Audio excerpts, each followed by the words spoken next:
నమస్కారం ఘంటారావానికి స్వాగతం. ముందుగా ప్రధానాంశాలు. ఆర్టీసీకి సంక్రాంతి లాభాల పంట. రోజుకు సగటున 12 కోట్ల రాబడి.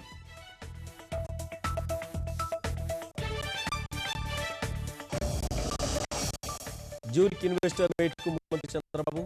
రాష్ట్రంలో పెట్టుబడులకు మియర్ బర్గర్ సంస్థ ఆసక్తి.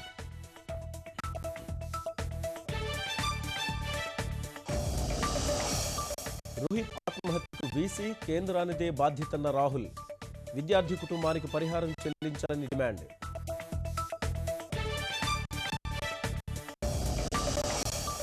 రోహిత్ ఆత్మహత్యపై కొనసాగుతున్న నిరసనలు. ఢిల్లీలో ఎన్ఎస్యుఐ కార్యకర్తల ఆందోళన, అరెస్ట్.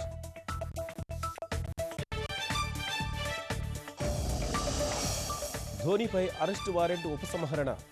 వివరణతో పాటు అభ్యర్థన మేరకు నిర్ణయం తీసుకున్న అనంతపురం కోర్టు.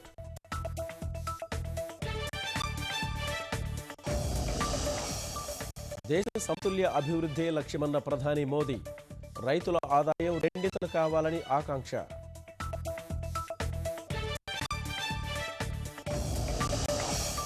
ఈ ఏడాది భారత వృద్ధి రేటు 7.3% ఉంటుందన్న ఐఎంఎఫ్. వచ్చే రెండేళ్లలో 7.5% నమోదవుతుందని అంచనా.